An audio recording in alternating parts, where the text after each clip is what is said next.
Learn to Fly is a Flash game developed by Lightbringer 777, published by Max Games, first released around 2009. The game is about a penguin who wants to, get this, learn to fly, out of spite.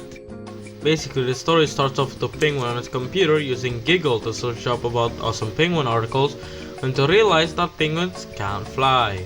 Very mad about that fact, he decides to go outside to disprove that fact by, get this, learning to fly. Once he gets crushed by a game logo shaped meteorite and die. Never mind, he's fine. Anyways, we're now in the main menu where we press play to get launched straight into the game.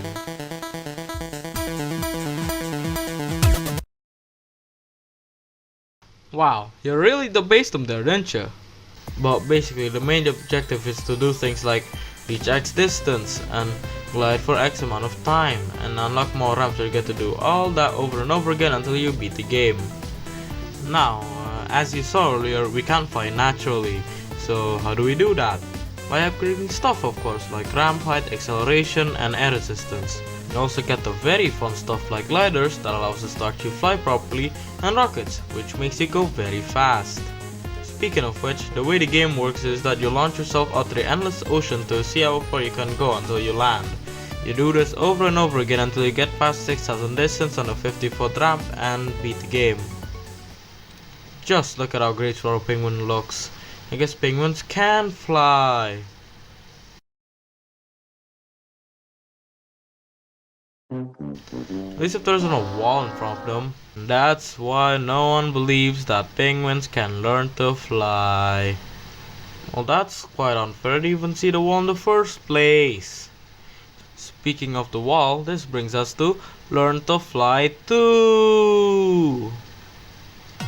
Learn to Fly 2 is a game made by Lightbringer 777, again published by Congregate and released around 2011.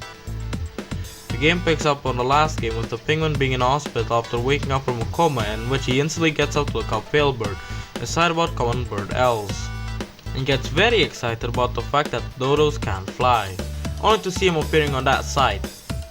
Very mad about this, he decides to go outside by jumping out of a window, and this time he doesn't get crushed by a game logo shaped meteorite. The game has 3 game modes, which are Story Mode, Classic Mode and Arcade Mode.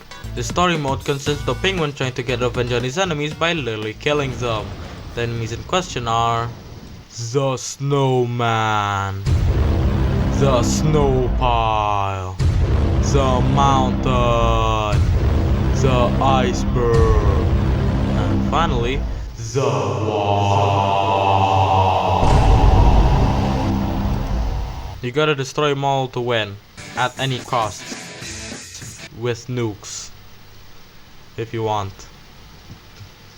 The classic mode consists of the penguin, after getting a rude comment, decides that the only solution is to go down to their house and kill them.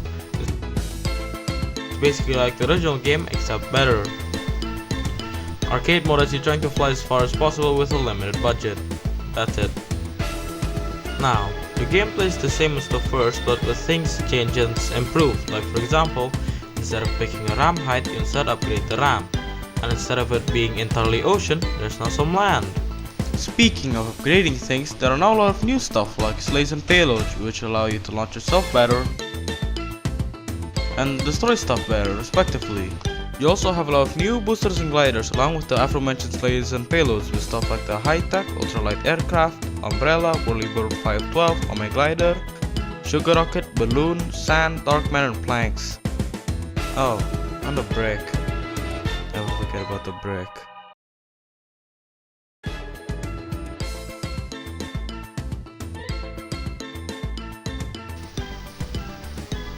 The flying is like the first game, except you can fly in reverse and reach 500 somethings per hour. And yeah, that's basically it from what I can tell. So yeah, in conclusion, the games are good, especially the second one. And also, for those wondering, the way I'm playing these games is through Blue Maxima's Flashpoint project. Okay, goodbye.